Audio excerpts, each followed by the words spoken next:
somebody with you on Tuesday night, your neighbor, your brothers, your sister, your aunt, your uncles, and let them come out and to receive the liberation, to find out about themselves. Because, like Imhotep Gary Bird said, what you don't know will kill you. And that's a fact. Right now, we'll give this mic to our beloved brother, Professor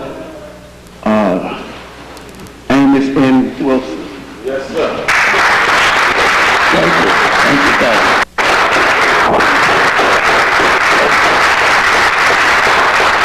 Thank you very much.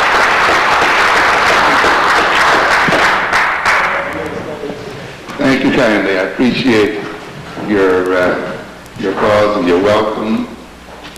And I hope I did not have you waiting too long here. So I was going down the wrong direction. I'd have to sort of remind my good brother that he addresses 838 East 165th Street, right? Instead of 838 Prospect Avenue. So I was headed in the right direction instinctually. I know this neighborhood, and then I saw numbers, and I went back the other way. So then I had to come back across again. So yeah, so I noticed it is 838, but the 838 is for 165th Street. Well, I won't owe you too much here this evening, but I'm sorry we don't have a lectern, huh? No? Okay. I'm sort of more used to sort of standing, and I think, is that one? No, yeah. Okay. Okay, this evening we're going to talk a little bit, not so much directly about the mind as I'd like to, because to be honest with you, I'm sort of in the middle of trying to complete the final lecture in the upcoming book of lectures, Blueprint for Black Power. And often it's difficult when you're really concentrating and writing to sort of pull yourself out of a mode of thought and sort of move directly into another, particularly rapidly. Even though I think the things I will talk about today will have some relevance. Of course, whenever we talk about man, we talk about mind, and of course when we talk about ourselves, we talk about minds that have been transformed by our experience. I'm going to talk today a bit about what I call assimilationist fantasies, multiculturalism, racial harmony, and the future of the African American community. Thank you. Thank you very much. I see Brother yourself is here, and I had the good luck of being with him last Sunday. He'll hear a little bit of what he heard last Sunday out at the African Portrait Theater, when we talked a good deal about awakening the natural genius of black children, and where we talked a bit about fantasies. I'm going to continue to talk a little bit about that today. I tried to demonstrate in last week's lecture at the African Portrait Theater that to a good extent we are subject to several types of fantasies that have prevented us from seeing reality and from dealing with reality. I want to pay some obeisance to the day of Dr. King's assassination, sort of beginning this a little bit, and just to mention his legacy in the sense that I admired his struggle for what I might call human dignity. While there are those of us who may certainly not be in line with some of his ideological stances, I don't think we would disagree over the fact that he struggled mightily for the dignity of African people and for African American people in this country today. He struggled to reveal our humanity to ourselves and to the world. And of course, to gain us certain basic citizenship rights and encourage us to stand on our feet and to demand what are human rights and to demand that we be heard and that we gain those rights that are ours as human beings, not because they're just civil rights or legal rights guaranteed by the so-called U.S. Constitution, but because they are rights that should be granted to any human being. The thing that I admire most about Dr. King, of course, is that he had the courage of his convictions. Regardless as to whether we may agree or disagree with the ideology or not, I think again we must admire the fact that here is a man who put his life on the line for what he believed. It is easy for those of us who may not agree to hide out and to talk in safe places. But the reality and the moment of truth occurs when we're willing to confront dangers and other things to try to realize our convictions. Those of us who have different ideologies from that of King then must take courage from his example, and we must then demonstrate the courage of our convictions. All too often we hear people talking about Malcolm X making some kind of change or toward the end of his life. We also get a similar bit of information about Martin Luther King. As a matter of fact, I've seen some of the later speeches that we don't hear much of that indicate very clearly that Dr. King was arriving at what I perceive as a more realistic view of the nature of this nation and the nature of this world, and perhaps again was ready to enter into a new phase of activity and to perhaps change the ideology a bit and to move toward economic and political development based more on a sense of African identity. The thing that I'm mainly concerned with, though, is many of people who took from King's philosophy an ideology that I call a fantasy, what I've called the assimilationist fantasy. To a good degree, you can see the response to Dr. King's speech in Washington as indicative of the fact that he spoke to a collective fantasy, a set of dreams by our people at that time. One of the measures of fantasies is when you find a leader who is charismatic not only because he may speak well or she may speak well or has an oratorical style, but because they articulate something in the hearts and minds of the masses of the people. And the response of African Americans to King's famous speech would indicate that he articulated a fantasy that was shared by a large percentage of our population.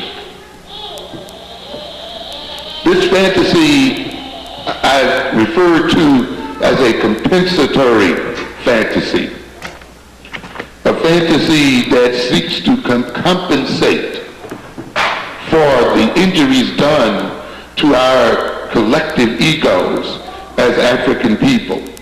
We tend to think of children as being involved a great deal in fantasy, but we must recognize that fantasies are things that are with us throughout our lives, and that we, even as adults, are guided by very powerful fantasies. As I indicated before, although there are a number of types of fantasies and a number of ways fantasies serve us both positively and negatively. We're primarily concerned with what I call the compensatory fantasies, because I believe that these types of fantasies retard our growth and destroy our genius as African people. I've indicated that fantasies are perceived as what we call ego defense mechanisms in psychology. That is the means by which we try to defend ourselves against disappointment, against failure, against threat, against stress, anxiety, and fear. These emotions are highly upsetting and unpleasant, and certainly we try to bring them to an end as soon as we possibly can. We have mental means by which we try to reduce their intensity or to eliminate them, period. Some of the methods we use are methods that rely on the distortion of reality, of the denial of reality, of deceiving ourselves, or lying to ourselves, or backing back or retreating into our imagination and into dreamland, imagining the world to be what it is not, living under the influence of wishful thinking and hope, which will not see reality. This is what we mean when we talk about defense mechanisms. Defense mechanisms are designed to massage our egos and to reduce the pain of our egos, but not to solve the problems which cause the pain to our egos and ourselves as people. Which means then, while we may feel no pain, the disease that is destroying us will continue to eat us alive. And ultimately we may suffer death and damnation, even though we might feel good to ourselves. Many of the remedies that we see in the drugstores and other areas are what we call pain relievers, or symptomatic pain relievers. They relieve the symptoms of disease without curing the disease itself. And to a great extent then, ego defense mechanisms are pain relievers. They soothe us, but the disease and the problems that are the cause of our pain continues and ultimately may destroy us. Fantasies then are one of the major means by which we soothe our egos and the means by which we relieve our pain. We readily use ego mechanisms such as fantasies because they conveniently and often effectively soften our failures and reduce conflicting thoughts and feelings and emotions and so forth. They alleviate anxiety, and they help us to maintain our feelings of competence and worth. But as I've indicated earlier, reality continues to be what it is. I argued then in our last lecture at the African Poetry Theater that to a great extent I believe many of our people responded to the articulations of Dr. King, particularly the ones where he talked about our assimilation with white folk. When he talked about little white boys and black boys holding hands and those other fantasies, I think he spoke then to our own collective fantasies, where we assumed that we could get over our pain as a people by merging with our enemies. We, like abused children, while being abused, were made to think that our abuse was the result and is the result of our color. It is the result of who we are as people, and not the result of the insane person who is doing the abuse. When we are being abused, often Those people who abuse us seek to convince us that our pain is the result of our being different from them. And that if we were like them, if we talk like them, we look like them, dress like them, then we would not suffer.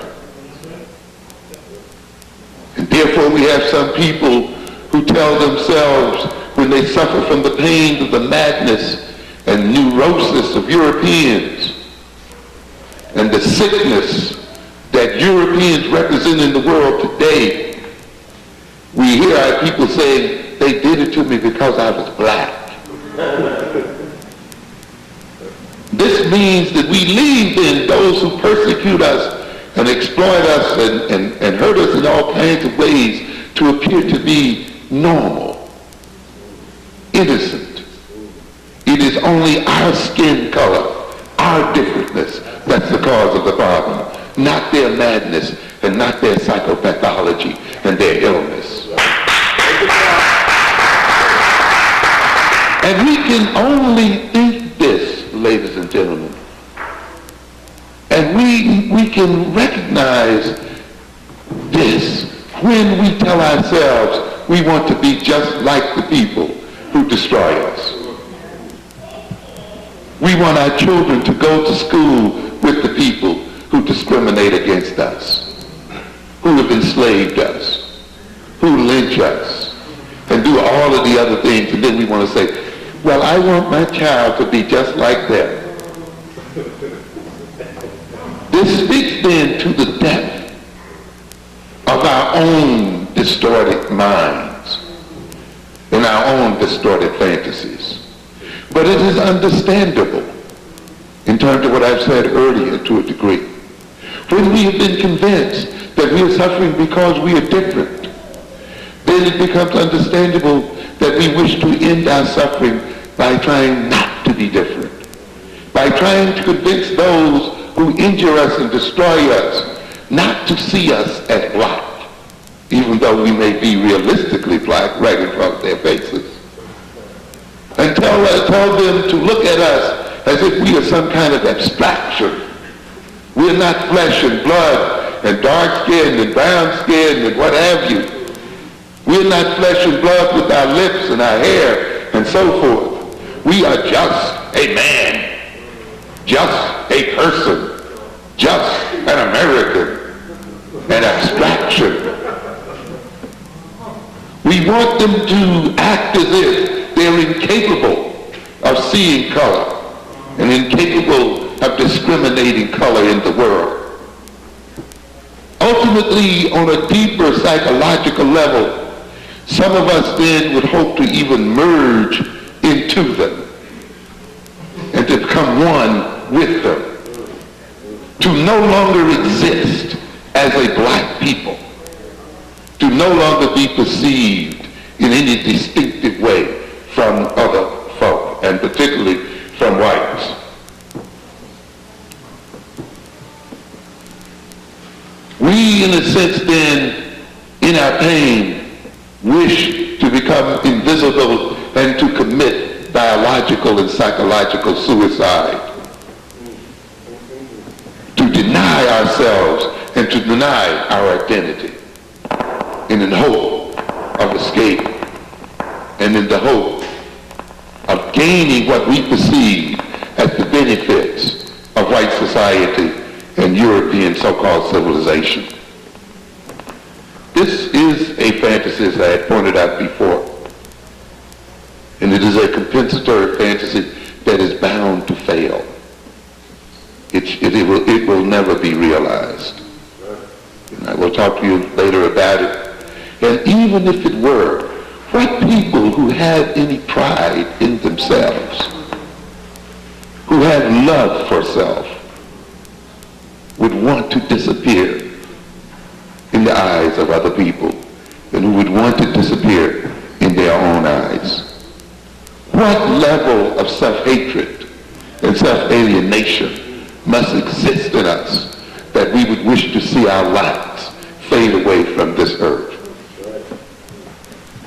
What self-hatred and self-alienation would have us overlook reality.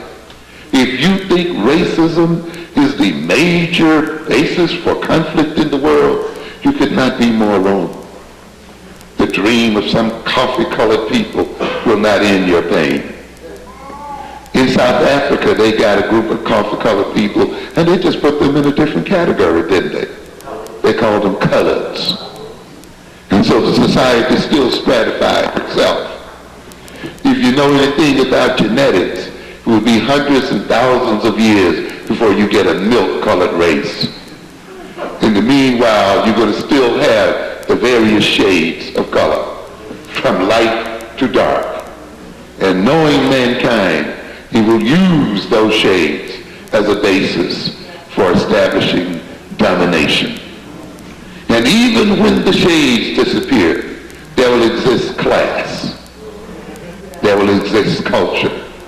We have races of people today that you cannot tell apart, who still have the same genetic basis, but who still have a reason to fight and kill each other.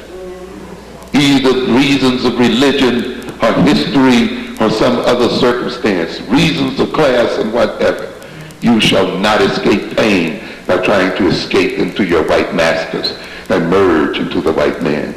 You may as well face the reality. The ultimate way of getting rid of pain is to get rid of its cause, not to hide in a state of self-deception.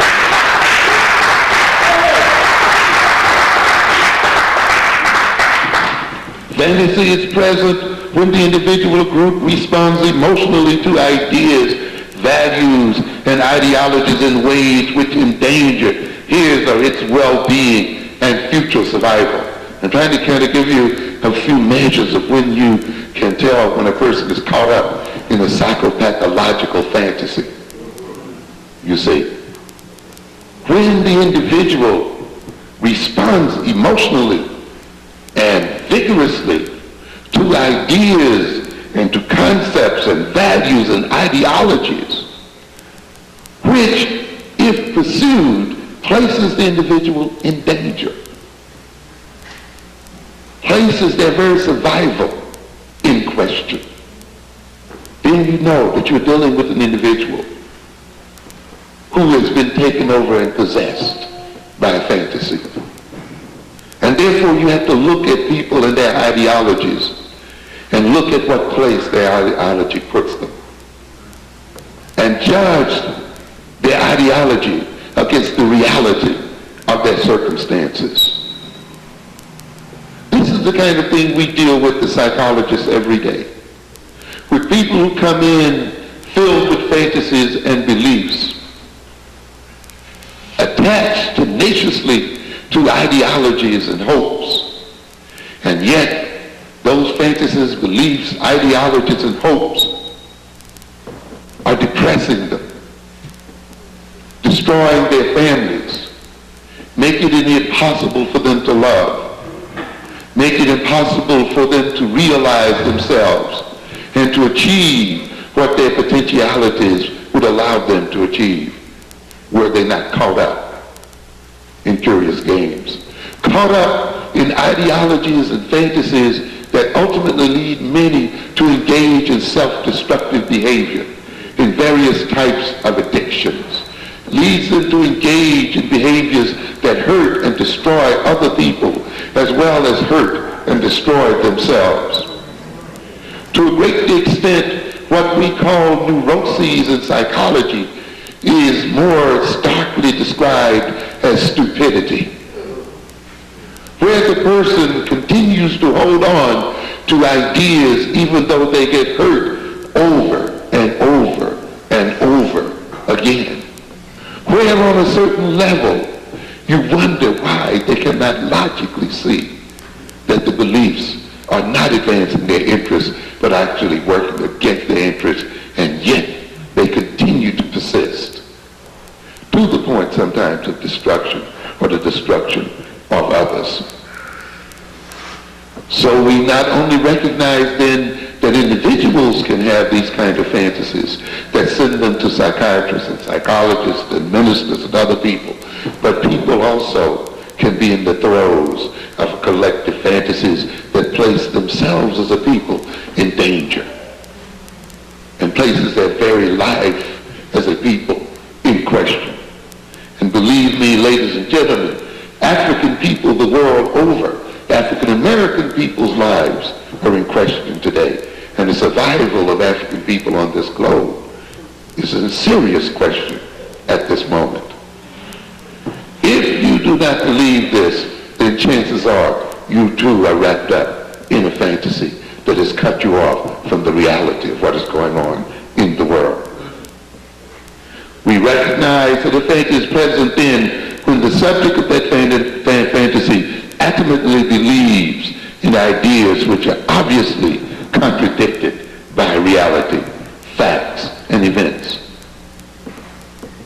The hallmark of normality and the very foundation of being able to survive is being able to know what is real from the unreal and being able to base one's behavior on reality and to test one's beliefs and ideas against reality and to readjust one's beliefs and ideas in terms of the information one gets from reality.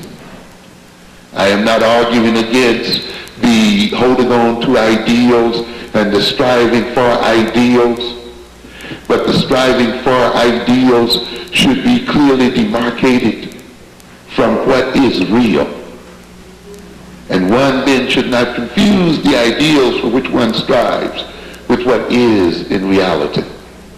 For when that occurs, then one is subject to serious injury, psychologically, if not physically. Many of our people then caught up in the ideology of assimilationism have misread reality and projected a type of stupidity that is appalling, that will ultimately place us in jeopardy of our lives as people. As I said earlier, this is somewhat understanding because we have a name for this kind of phenomenon in psychology too. We call it identification with the aggressor. Love for the aggressor. Isn't it intriguing to ask why, after these centuries of enslavement, these centuries of Jim Crowism, racial discrimination, lynching, these centuries of unrelenting violence against our people physically and psychologically, these centuries of injustice and every other thing you can talk about, why is it that black folk want to be just like white folk? Why we see our ultimate goal as that of living with these people who cause us so much pain, of sending our children to school with them, of seeing their love as the final verification of our manhood and womanhood and personhood as a people. Isn't it amazing that after all of this suffering, we do not see ourselves as concretely existing and as being real and whole human beings until we are perceived and recognized by white folk? Love for the aggressor. An interesting phenomenon in psychology. We see it and we saw it in the Jewish concentration camps, where many Jews and certain Jews walked around in the concentration camps with Nazi armbands on, talked to their people and treated their people as if they themselves were Nazis, and became allies with their Nazi captors against the interests of their fellow prisoners. Again, of course, we are seeing people who are seeking to escape their pain and guilt and shame by trying to become one with their persecutors, who think then that if they can become one, they will escape from their persecution. This is when we're dealing with fantasy. yet those people under that camp did not get rescued from their pain. They were still in prison. They still helped to maintain their people in prison and work against the interests of their own people and ultimately against their own interests. We have a bunch of people here today in this country who are in a similar position. They're sitting with Clinton today. We have one that even leads the U.S. Army. And yet when we look at the reality of this gentleman, we see that his major acts have been to lead the U.S. armies against black nations. We see him writing out great plans which provide the military and other means by which the white North, the European North, shall continue to dominate the black South. A man who I dare say has not sent one military weapon to South Africa, will not provide one bit of military training for the liberation of our people anywhere in the world. A man who may be ignorant and possibly not, but I assume he is, of the fact that because you rise to head an army, a national army does not mean that you are a part of the power system. If we read back into African history and into history in general, he will recognize that he is not the first slave general of an army. Many armies have been led by slaves and even armed by slaves. So the idea that you may head an army, that you may be the top general, in no way implies that you're not a slave and that you're not set up to work against the interests of our people. Many Arabized Africans fought against other Africans to try to convince them to undertake a foreign ideology and to fall victim to foreign rulers and dominators. There is no substitute for self-sufficiency and for operating under one's own power. But people caught up in fantasy let their emotional needs for love, their emotional need for acceptance, their emotional need to be embraced by their enemies override their common sense. These people, as I pointed out in our last lecture, neglect their own self-development. They do not see the development of their minds, the development of their intellect, the development of their social relations and social organizations and social systems and power, the development of their own institutions as important and key to their liberation. They see gaining the love and acceptance of their enemies as the key to being liberated from their pain. And therefore they leave themselves in serious states of underdevelopment. Their minds atrophy. Their social institutions rarely get built or are anemic or fall apart.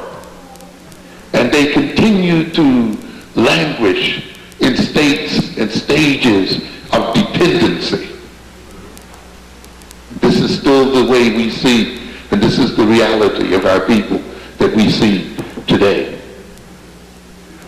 That's one of the reasons why I've said that the great genius of African children, which I've demonstrated in the book, The Developmental Psychology of the Black Child, in Awakening the Natural Genius of Black Children. In those books I have demonstrated that black children have a natural head start. That they are not only different from white children merely by the color of their skins, but that they are born into intellectually more advanced than whites, that they have greater natural capacities for learning in their childhood than whites. But these differences are overlooked. These intellectual potentialities are unfed and unmet and undeveloped by people whose minds are overridden by an emotional attachment to their enemies, who wish to deliver these children over to their enemies, even though their enemies have told them time and time again that they hate the very sight of them. That's right. That they do not even want them to live next door. And they wish that they were not even existent in the world today. But we insist on placing them under the instruction of these people, and then we are surprised as to why they do not learn, and as to why they come out and destroy themselves in the thousands of ways that we see them do every day, time after time. But you see, people who want to merge, who want to lose themselves in their enemies, do not want anything black to stand up, because it would remind them of their separateness. So no matter how good a black school would be, they don't want it to exist, because they want to rid themselves of their blackness, which they think is the cause of their problem.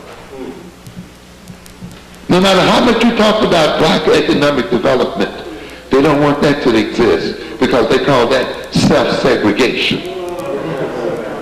And they see the worst thing that could happen to them is to be separated from their white masters.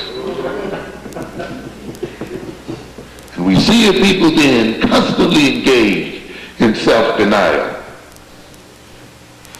But reality begins to creep in. Let's look at this generation after the assimilationist fantasies possessed our minds. Not that it does not still continue to possess many of our minds today. And what have we recognized as a people who tried to turn fantasy into reality, who permitted our fantasies to blind us to reality? What have we arrived at today as a people? Have we achieved merger with our enemies? Do they not any longer see us as black people, as various types of stereotypes? Are we yet not now more segregated in the inner cities than we were before? Are we not now more segregated in our schools than we were before? Are we not now more unemployed than we were before? Are we not now populating the prisons of America much more than we were before? Are we not now much more addicted to drugs and various other injurious habits than we were before? Are we now not more subject to racial strife than we were before? Is not criminality rampant in our neighborhoods? Are not our children not learning as much as they did before? What did that fantasy gain us? What did this striving for merger with our enemies gain us? Some of us then have started to come a bit to reality.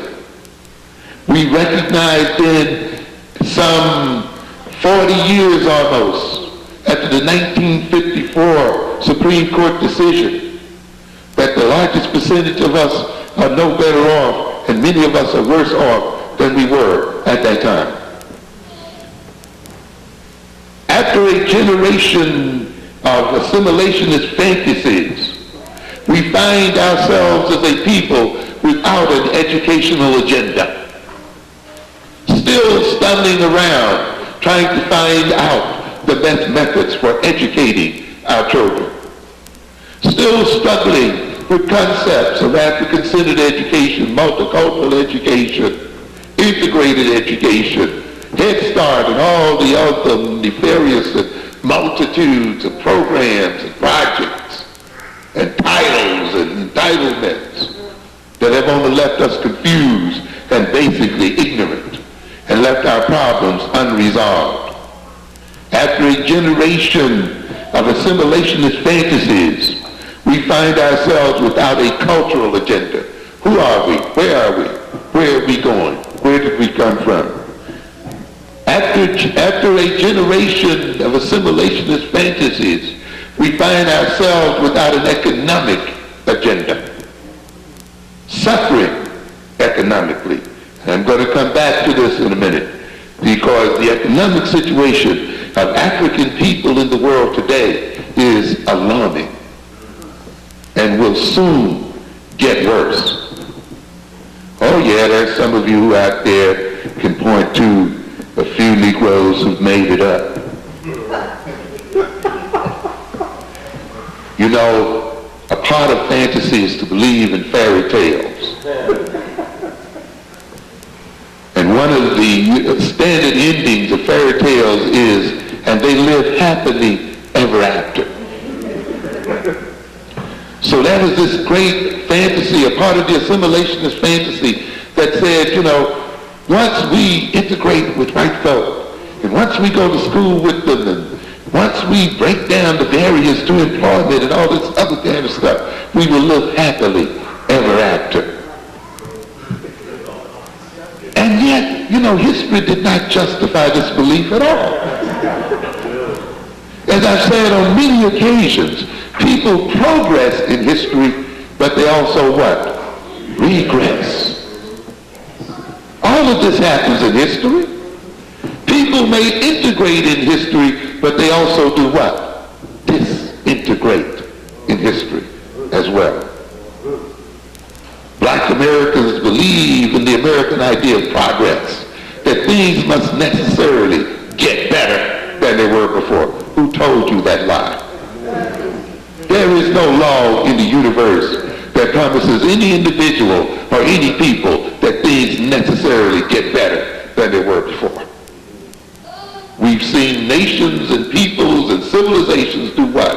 Rise, mature, and what? Fall. We've seen literally races and ethnic groups disappear from the face of this earth. We can witness on this very continent the near decimation of the Native American. We can look at our own history, the history of the Reconstruction era, the history of the 1870s and 1880s, when blacks could vote, when blacks were elected to Senate, when blacks were elected to Congress, when blacks were parts of state legislatures, when blacks were sheriffs, when blacks headed corporations, when blacks had strong civil rights legislation. And yet, all of this was taken from us. And it took literally 100 years for black people to get the same thing back. If the law says that progress is the only thing that happened in the world, then we should not have been struggling for voting rights in the 1960s, because we had them in the 1870s. You see? We should not have been struggling for civil rights and the other things in the 1960s and 70s. We had them in the late 1860s and 70s. So our own history refutes the idea then that people live happily ever after, and that once they achieve a particular status and position in society, they are destined to maintain the position and only to go higher. We failed to learn a lesson then, as we are failing to learn the lesson now. We failed to learn the fact that laws do not protect anyone. That laws are not sacred. That laws are merely rules laid down by people who are strong enough to enforce them. And they're laid down to maintain their interests as a people against other people. And that they will make and unmake laws when it suits their interest to do so. And yet we have a bunch of black people who sit around here thinking that because they have civil rights laws on the books, because the Supreme Court ruled in their favor at one point, because they have some other kinds of human rights organizations, that they now are protected. The law is no stronger than its enforcement. And when the enforcement of the law is left in the hands of other people, then those people, when they choose not to enforce the law, can jeopardize us as a people. Or when they choose, can reverse the law. Look at this, what is happening today with the New York Post. At one point, Murdoch is told that he has to sell the New York Post because it is against the law for a person to own two major communications media in the same market.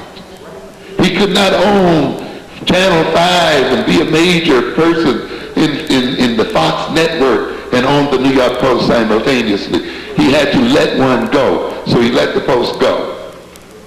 And now what do we hear? The very governor himself and other people who even made the law now saying that they will do what? Sweep the law aside. Why? Because it is in their interest to do so. Because they need that scandal sheet and that rag to continue to degrade African American people. They need it during the next election campaign because it does the dirty work of the New York media as a whole. So while the New York Times can pretend that it is above the fray and that it is objective, and while the Daily News can dance around, they will let the Post say all the dirty things that they dare not say. But they're all in cahoots against the empowerment of African people.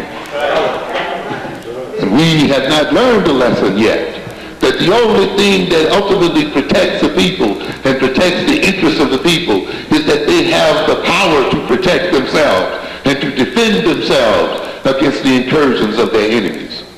They cannot protect themselves by depending upon the laws made by their enemies and laws enforced by their enemies. We did not learn that lesson during the 1860s, 70s, and 80s. And it appears that we have not learned that lesson during the 1960s, 70s, and 80s.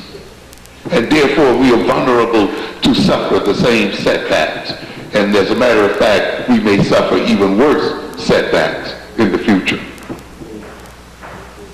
We must be aware then of what our reality is and look upon our history as a check against our fantasies.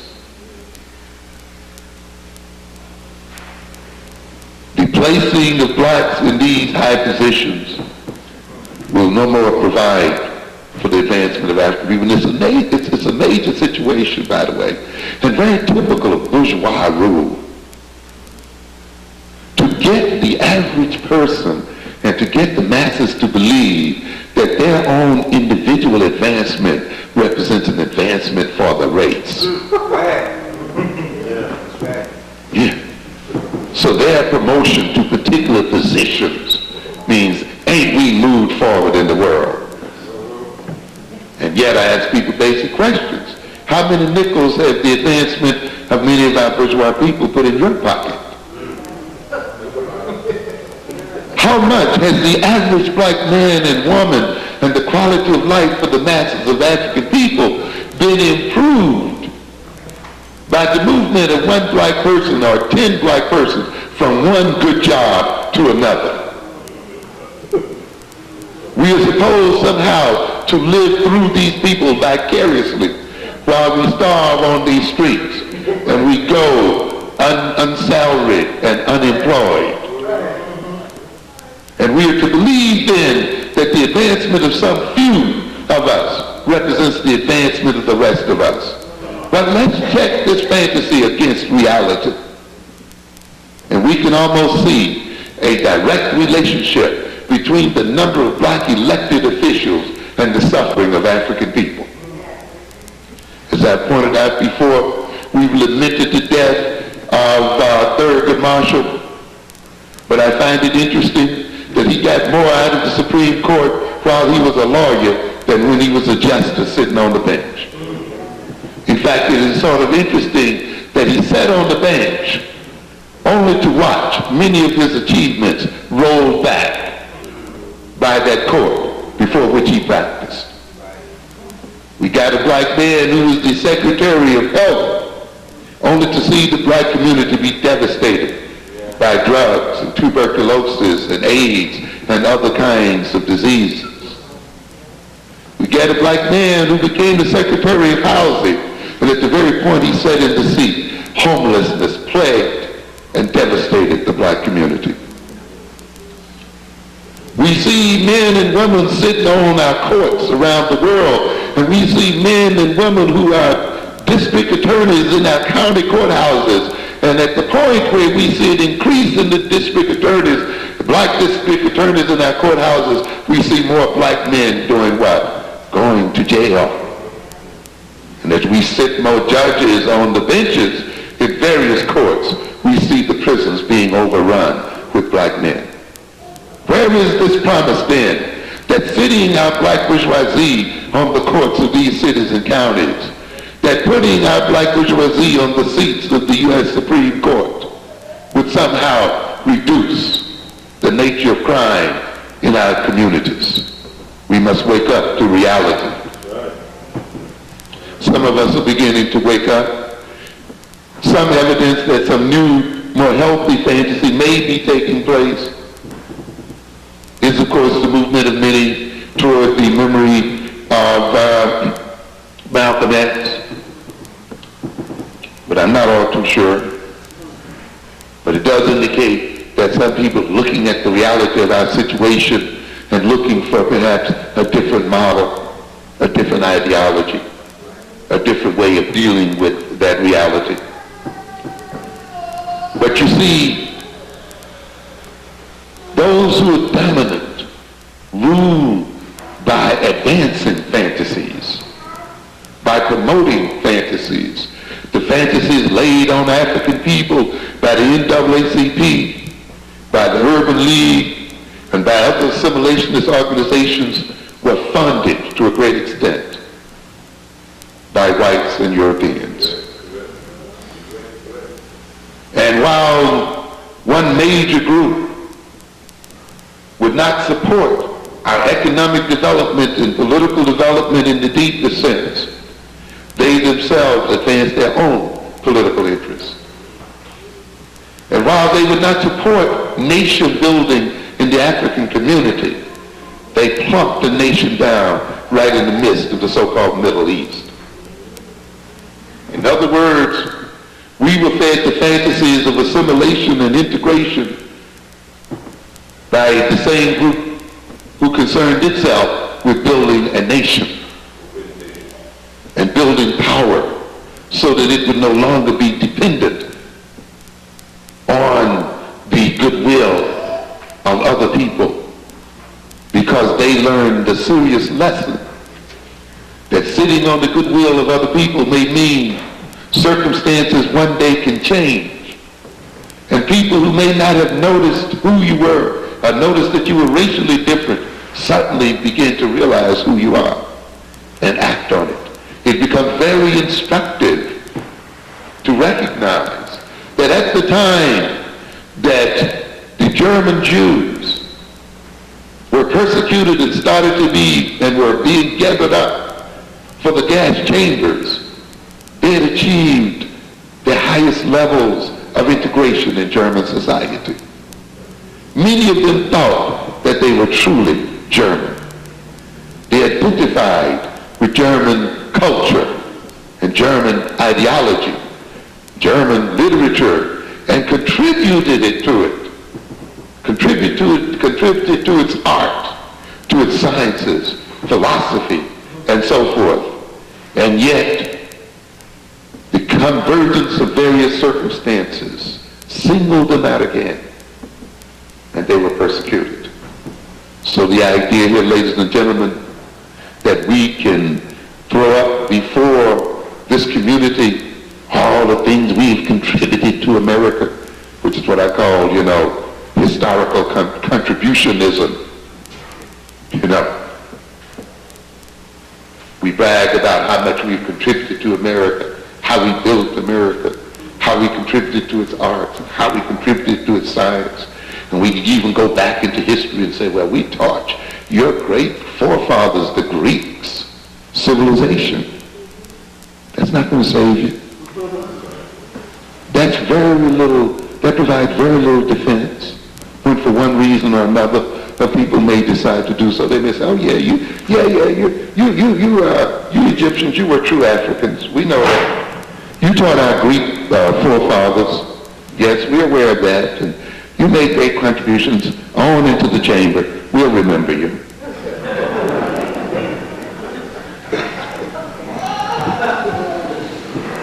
Many people then are beginning to face this reality, but then a new fantasy has been laid on us.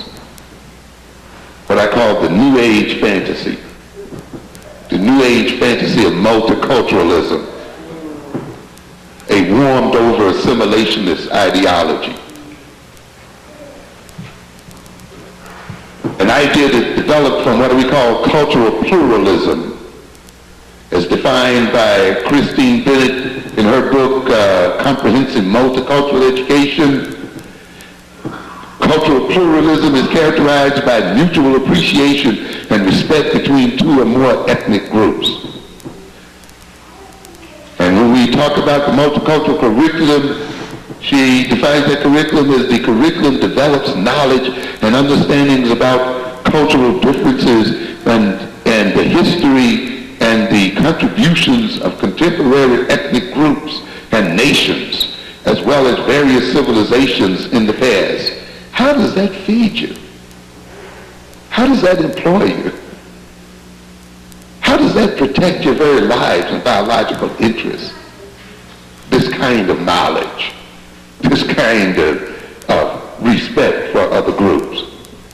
It strives to integrate multi-ethnic and global perspectives into the traditional curriculum that is primarily mono-ethnic and, in the United States, Anglo-European. Another trip. We're going to dance other people's dances and sing other people's songs. And we're going to respect them and get them to respect us. That sounds very much like the assimilationists to me. And what does that give us? I go to many colleges and universities and I see black students and black people pushing multiculturalism. And I ask them, why is it that black people are pushing this? We're the most multicultural people around. We've always respected other people's culture. Any other group of people could come and go into business in our community. Any other group of people can come and live among us as a people. We have worked beside every ethnic group on this globe. We have not lynched other ethnic groups. We have not boycotted other ethnic groups. We've even tried to claim their identity. There are many of us who felt proud when somebody said, oh, I thought you were an Indian, or I thought you were a Mexican, or I thought anything but black.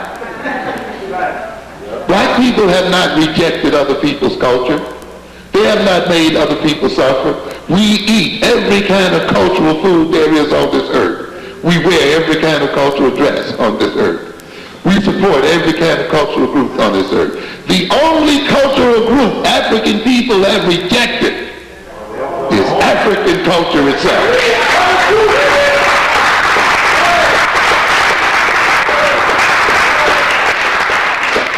And now, before you can find out who you are and what you are, before you can read your own history and come into your own self-knowledge, someone is laying a curriculum on you, telling you should learn more about other people. And yet you must be aware that if you suffer from a lack of self-knowledge, a lack of self-acceptance, a lack of self-love, a lack of self-confidence, a lack of identity, I don't care how much you know about other people, I don't care how much you sing their songs and dance their dances, I don't care how much you eat their food, you still will not be right in the world, and you will still be oppressed by every other ethnic group this earth has on it today. You have to recognize that. But yet we got somebody caught up in multiculturalism. The question I ask, where is it? Where is this multiculturalism you're talking about here? Where is it? Is it in your neighborhoods? Are you living in a mixed neighborhood? Where are the multicultural grocery stores? Where are black Americans and Dominicans owning things? Where are black Americans and Koreans owning things? Where are black Americans and Arabs owning things? Where are black Americans and whites owning things? Where are they living together? Where are they sharing? Where is this multiculturalism we are talking about, ladies and gentlemen? Yes, in the colleges, in the schools, but not where? In reality.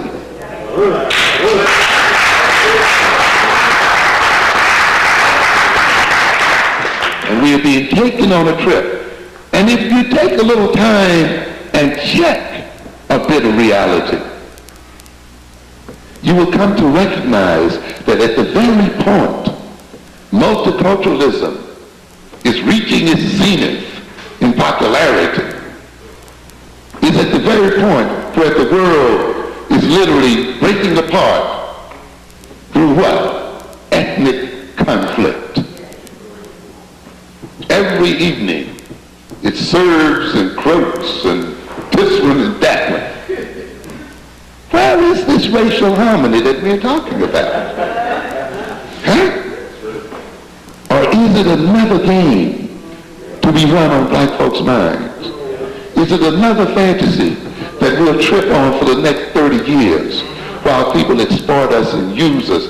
Is it another fantasy that will have us wake up one day and have all of the other ethnic groups in this country look at us as the enemy and ultimately decide to destroy us as a people?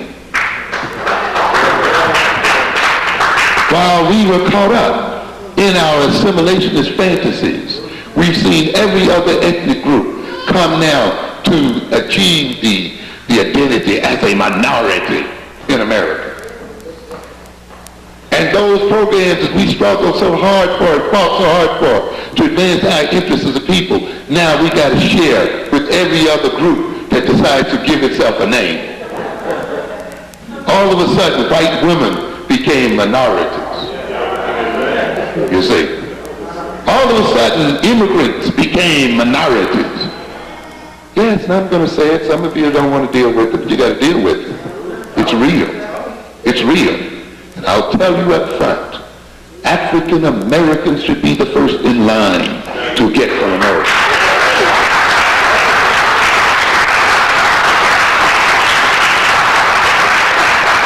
Yes. And why do I say so? Because I'm immoral? No, because we paid the price.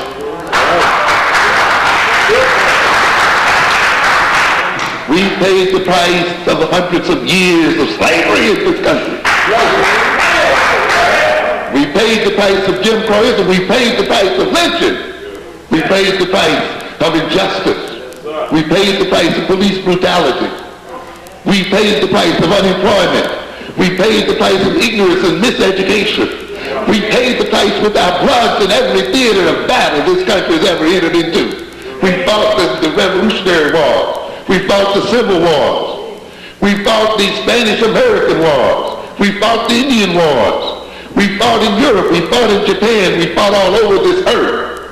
And consequently, it is a bill come due that we get paid in America. And it is a shame then that there are those in America who expect, after all of these sacrifices, that African Americans act as if they just got off the boat yesterday. I want you to act like the other immigrants. We are not the other immigrants.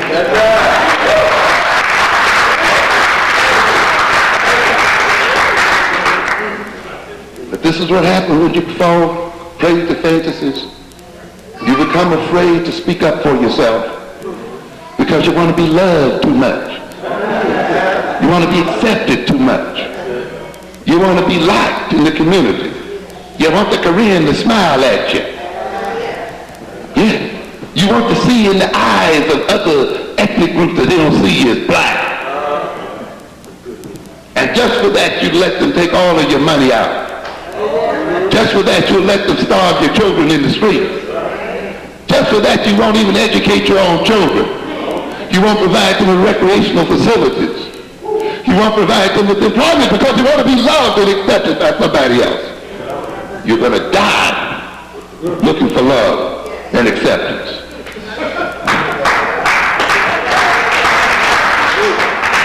Because the reality of the world, ladies and gentlemen, is that it is made of ethnic groups, that it is made of races.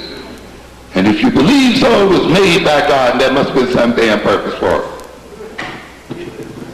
How is it that you're made as an ethnic group and a race, and then you're made to believe that it's a blasphemy not to speak up for who and what you are as a person? And then you're made to think it is holy to deny the skin that God gave you. But you got to face up with the reality and see what is going on in this world today. And the reality is, as stated by Kopkine in his book called Tribes, born amidst optimism for the triumph of a rational and universal world order, the 20th century is ending with an increased interest in the power of race, ethnicity, and religion, rather than the long predicted universal age of the end of history. Your own Senator Moynihan now has a new book out called The Permanence of Ethnicity. Yes. Brzezinski, under the Carter administration, talks about the pandemonium, ethnicity. You got to face the reality. Race ain't going away in your lifetime, nor in your children's lifetime, nor in their other children's lifetime. This is the reality that you have to accept and deal with. It's not going anywhere. Beyond such visions, he goes on to say, lies the emergence of another kind of tribalism, one forged by globally dispersed ethnic groups. And he talks about these various tribes and how they advance economically. Let's look at some things that are going on while we are caught up in multiculturalism and racial harmony, another joke.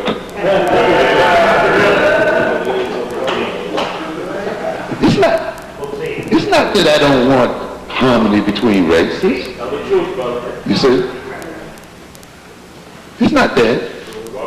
But you got to ask, what price are you willing to pay for harmony?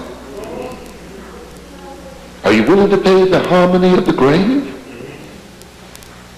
Oh yes, the others would be harmonious with us as long as we remain consumers. As long as we remain non-competitive. As long as we remain dependent and beggarly. As long as we don't demand our just due. Then we can talk about how we get along. And yet I'm afraid this is the kind of harmony that people are talking about. Let's look at what is actually going on in our real world while we're talking about harmony and love between the sisters and the brothers all over this world.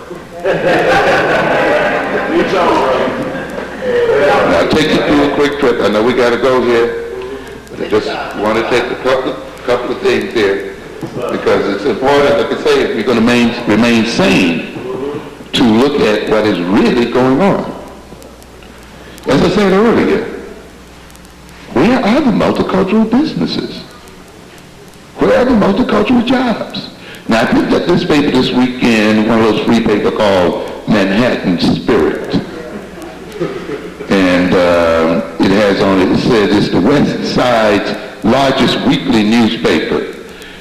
Heroin makes the grade in Ivy League as Upper West Side campus experiences new drug problem.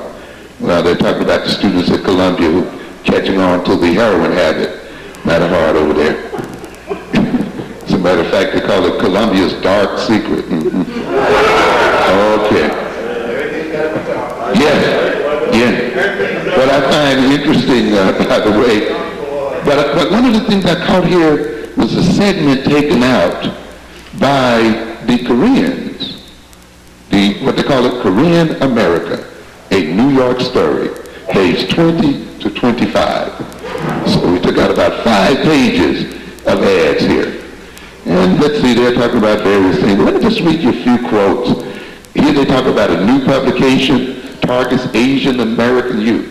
Multicultural youth, did they say? Asian American youth. A new monthly hailing a new age for Asian American youth has reached a newsstand near you. The new second generation, that's the name of it, which made its debut last November, has created a forum of communication for young Asian Americans aimed at giving a voice to a sector of our society whose numbers are rapidly increasing, but whose needs and interests are chronically underrepresented. Where's the multiculturalism here? Where's the assimilationism here? Huh? At a time when the needs and ambitions of, this is a quote of the editor here, at a time when the needs and ambitions of Asian Americans are being redefined, our goal is to play an active role in the shaping of the Asian identity. Are we talking about becoming invisible? Are we talking about merging? You know? And the kind of thing here. The 1990 census reported that the Asian population in the United States increased 100% in the last decade, now numbering 7.3 million. Okay? Another recent study revealed that 33% of the Asian population holds college degrees, as opposed to the national average of 16%. And I've got news for you. The most recent set of Asian immigrants into this country have as high as 46% of people with college degrees. Compare that then with something like 13% for black folk. You can begin to see what is going on here. You're being lulled to sleep in multiculturalism. And it goes on here, and, but I'll skip over that for a bit. I just want to look at something else here. Down at the bottom called Association Unites Community. Korean Americans have prospered so impressively in New York City because of their cohesion as a community. Multiculturalism here, ladies and gentlemen? Denying color? Denying identity? No. But this is the age of multiculturalism, isn't it? Yeah. And the Korean Association of Greater New York has nurtured this unity in the metropolitan area for over 30 years. They're nurturing unity, and we're trying to nurture something else. Their major organization bringing cohesion, and ours is trying to disperse us throughout the American population. The longevity and success of the association is due in part to its effort to constantly adjust its mission as the needs of the Korean community mature.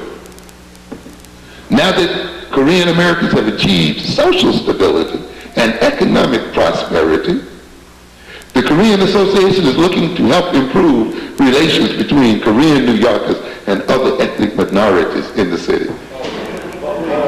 There's your multiculturalism. We're going to be nice to you after we get all the money. And after we stabilize ourselves and stabilize our community, then we're going to deal with the ethnic relations. It's a lesson. And this is what we've been trying to tell black folk all the time.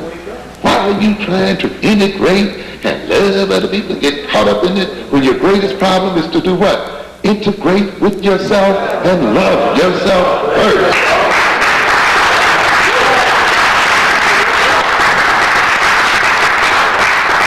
And the greatest bit of multiculturalism will come from the fact that once you become a cohesive, integrated ethnic group, you can deal with other ethnic groups from a position of what? Power. Yes, strength. You have something to trade. You have something to sell. You have something to buy. You have something then that demands their respect without you having to march and do all of the kinds of things that we see ourselves doing today. And every other group, knows this is the way you do it. You stabilize yourself, you build yourself, and then you reach out.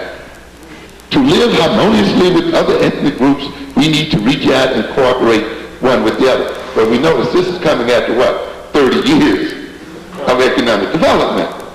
But a good deal of what we call multiculturalism is merely a new face put on advertising.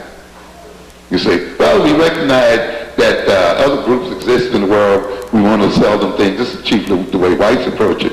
We want, to them to feel comfortable buying things from us. So we're going to talk about diversity a little bit. Today, the Korean Association serves as an umbrella group for over 1,000 Korean and non-Korean organizations throughout the 5 boroughs. It is widely recognized as the leader of Korean American organization, with this president duly elected by Korean American voters from the entire metropolitan area. How many people know the Koreans went to the polls to elect their own leader?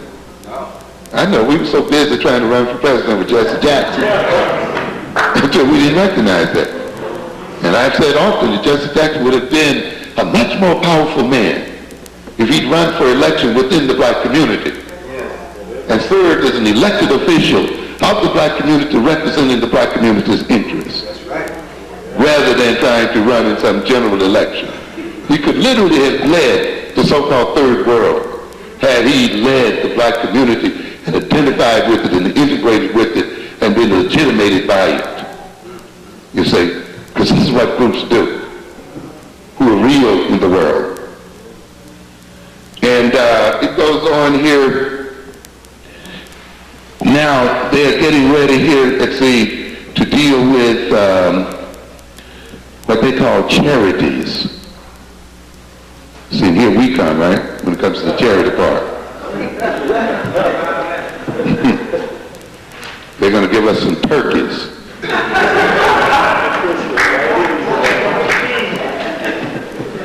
And it starts with greengrocers produce results. Over the past 20 years, there has been a highly visible metamorphosis in New York's produce industry. We don't have to know that, do we? During that period, as any New Yorker could tell you, Korean Americans have come to dominate the retail end of the business. And I'm just skipping over here. At the center of this revolution is the Korean. Did I say multicultural? Did I say racial harmony? No, I said what? Korean. Ethnic identity. The Korean Produce Association. Did I say the All Races Produce Association? No, it says what? The Korean Produce Association. Oh, but this is the age of racial harmony and multiculturalism, isn't it? Mm-hmm. Located in the Hunts Point market, which I predict they will take over in the near future. The association was founded 20 years ago to help new merchants with the various problems associated with owning a retail business in New York City. Same kind of thing that I'm trying to get black people to recognize here today. People must be directly instructed about how to do things. Why is it that in tandem with the number of degrees in business administration, black people have fewer businesses to administrate? And the more degrees in business administration, master's degrees, MBAs and so forth, we've gotten, the less we've come to own our communities as a people. It must mean then that those degrees are not designed for African Americans to own their own economic situation or their own communities. Those degrees, like all the other degrees, are designed to make us high-priced servants for our masters, to own nothing and to control nothing.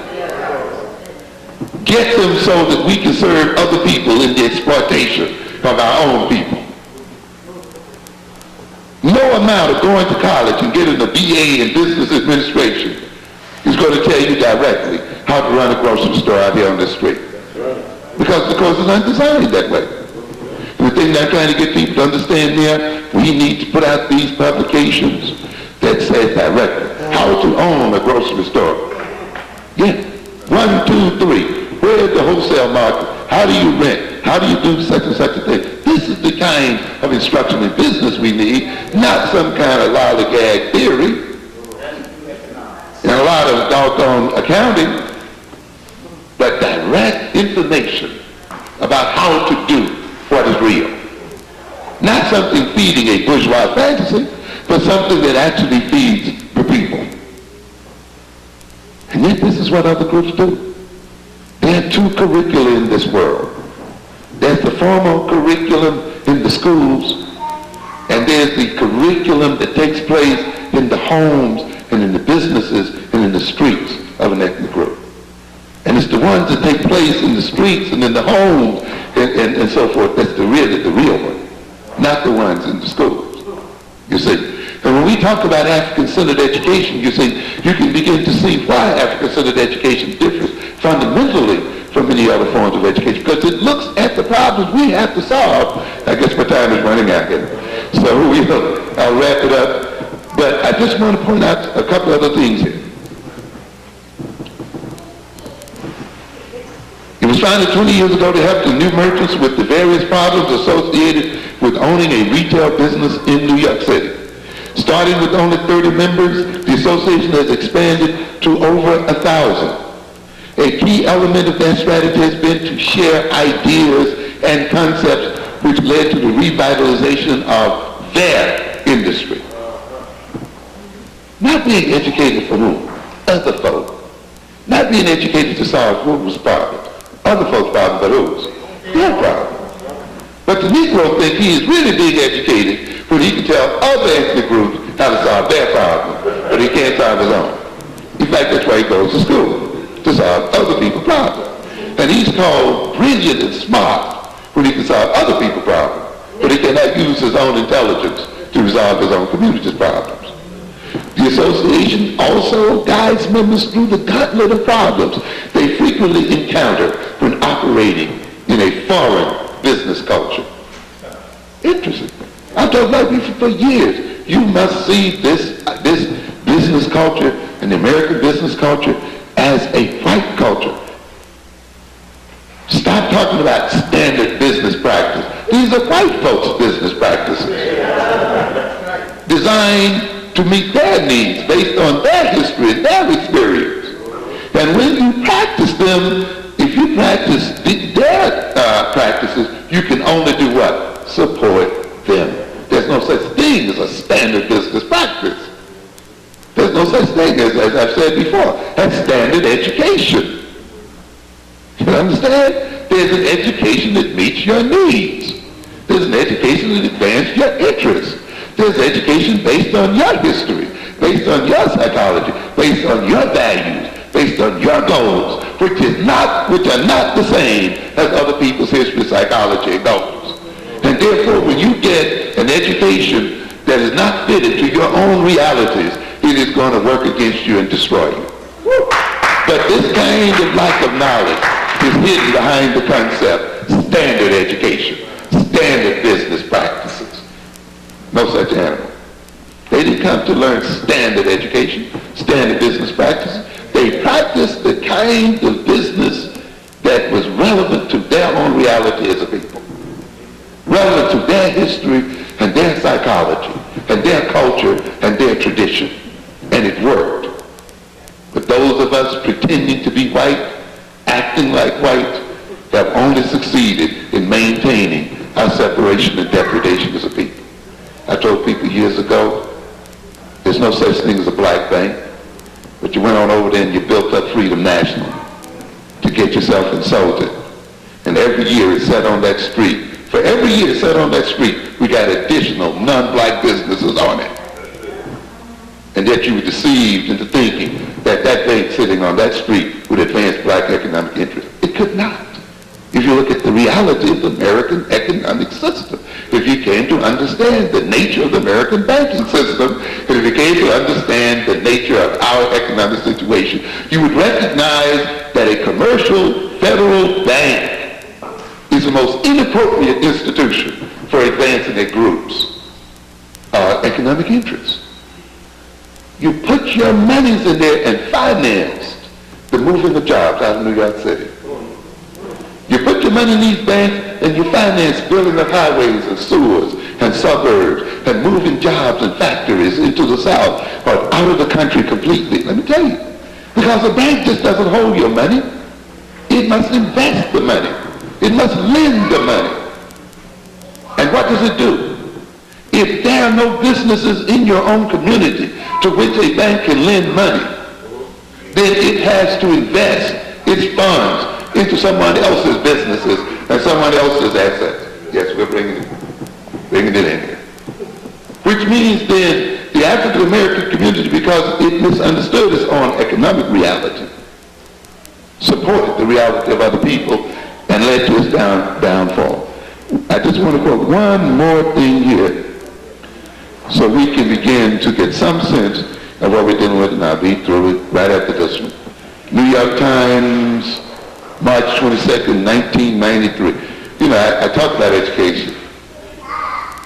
This society can only brag about how it has freedom of information because it has succeeded in destroying black people's minds. It's a society that does not want to hide what it does to various people, and it doesn't. Every means by which it manipulates and controls and dominates is published right in front of your eyes. That's why our children cannot learn to read and must not learn to read. Because you know, ladies and gentlemen, if black people really learn to read well and acted on the knowledge that's available to us, you would get censorship in America.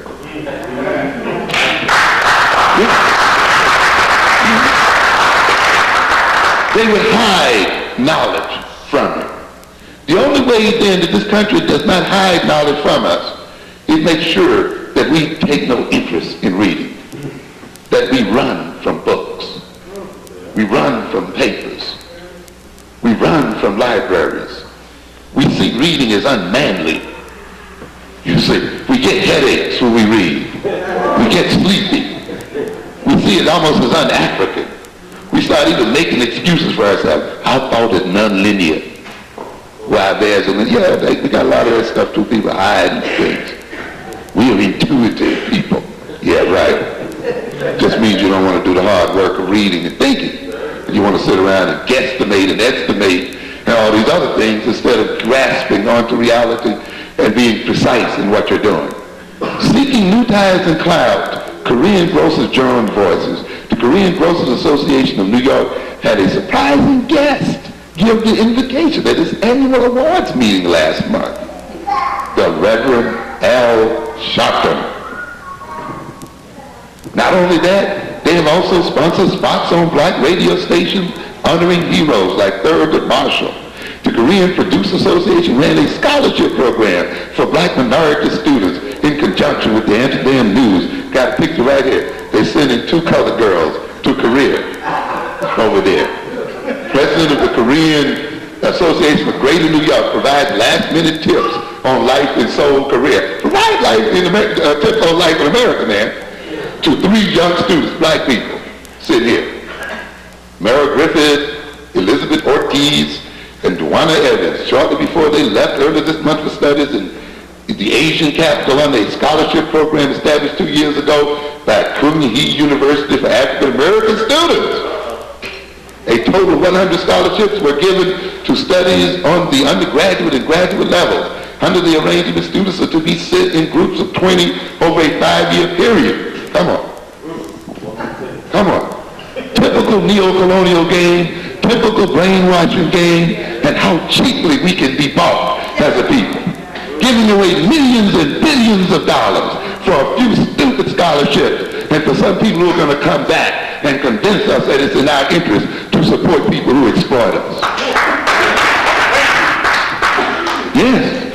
And I see them buying the Amsterdam News. Almost every week there's some scholarship being handed out to black students. On a range of issues, Korean business owners in New York are using the strength of their numbers to try to increase their political influence and improve their business opportunities, and perhaps most important, mend their bitter relations with other ethnic groups. Told me years ago, what do you do first? You get the economic together first. There's no power without economic power. Negroes thought power was in voting. Power is not in voting. Power is in money. Power is having control over major resources. And yet the group that's smart gets this first, and then it moves into the political arena, not the other way around. Yes. And the grocers have elicited municipal help to set up a huge new food co-op to cut their costs drastically. Who are they going to sell the food to, huh? Community relations initiatives by them and others have included taking black leaders on tours of South Korea and sending black students to study there. And now they're going to push their concern by voting as a bloc in this year's mayoral race. They've made a collective response, and they're going here. The organization is trying now. You were complaining so much that it wasn't that the Koreans were taking livelihood and taking your money out of the community, not living, not sharing, but just coming in today and taking the money out. You know what our complaint was? They don't smile at you when you come in. They look like they're mad. And they learned that all black people need is a smile. They give you every number and nickel in their pocket. They'll rob their own children of a livelihood.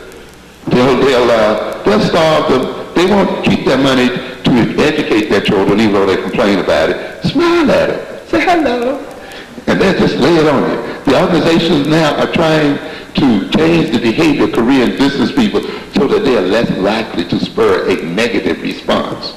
This has been done partly through extensive advertising in New York's 4 daily Korean newspapers and 3 cable television channels. And seminars are being offered to teach Koreans to smile more frequently, something they say is rare in their culture. Boy, what a smile will do for you, huh? Their total sales approach 1.5 billion.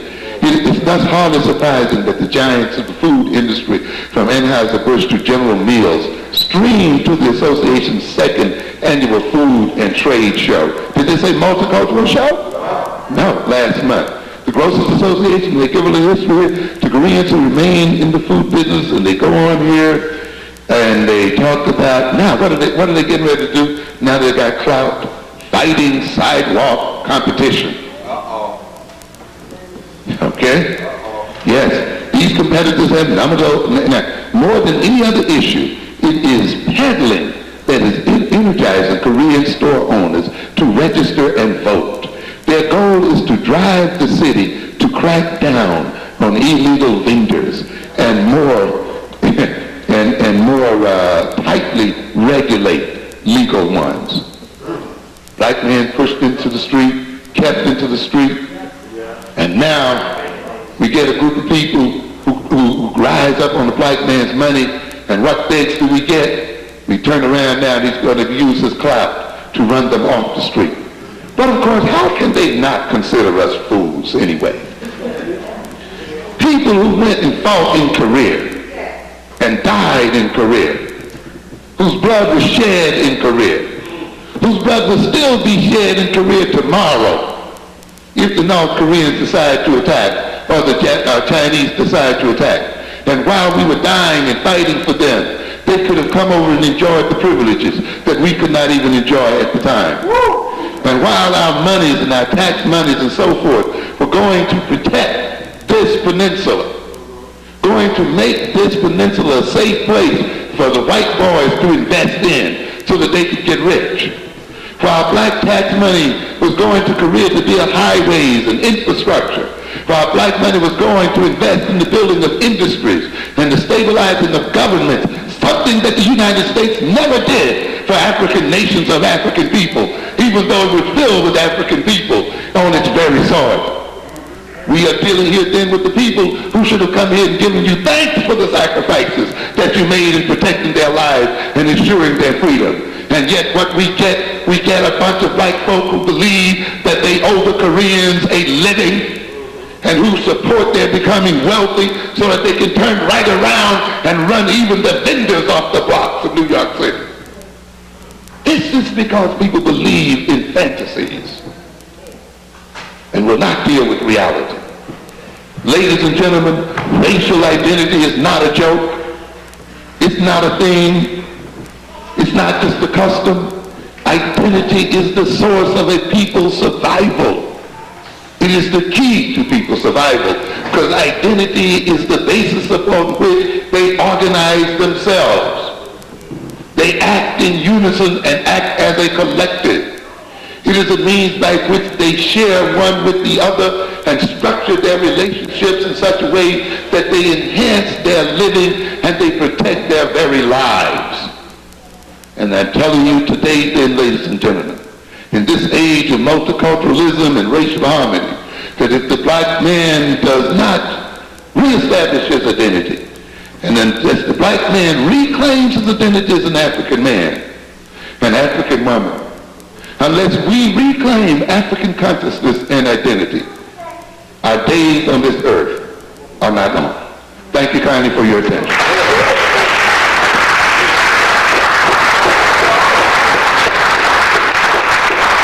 A word for Brother Amos.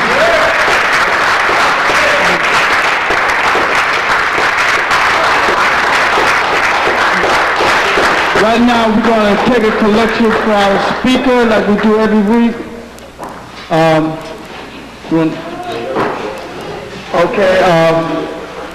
So whatever you give, will you please hold the money between your palms?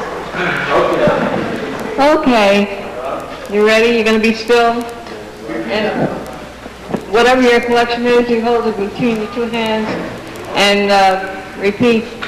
Divine love through me. Blesses and increases. All that I give. And all that I receive. Okay? And just think about that sometimes. And know that everything is flowing. It's not only going up, it's flowing back.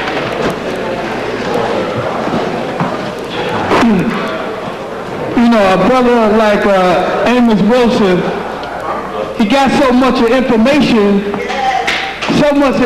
you can't get it all out in 2 hours or 3 hours. You know, this brother could speak for 4 to 5 hours, you know.